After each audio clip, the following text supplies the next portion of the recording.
What's up, small group leaders? Zach here.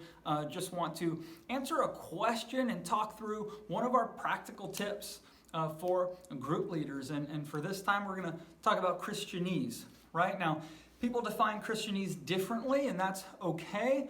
The way that I'm going to think about it right now is insider language, right?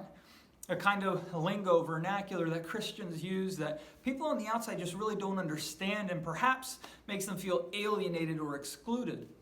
Now, just because language is insider doesn't mean it's bad or poor language.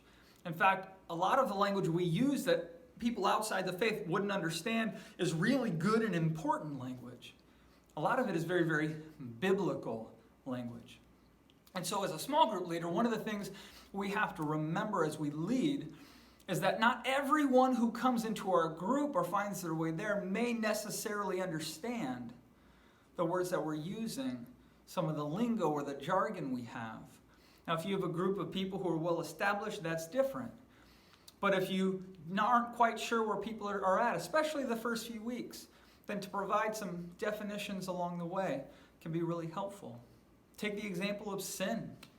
A lot of people in our culture, because of biblical literacy being so low, even the word sin can be kind of foreign. And so we want to use that word. It's an important word.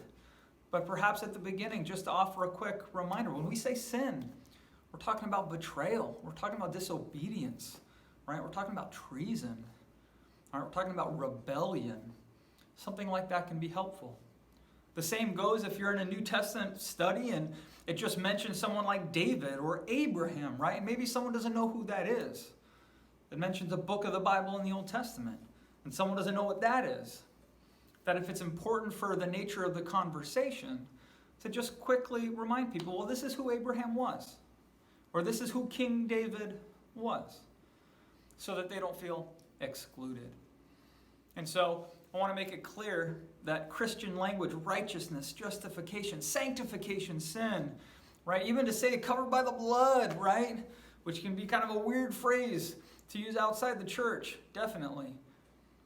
But these can be important phrases in biblical language, but we want to make sure that we're helping equip people to understand and participate with that language. All right?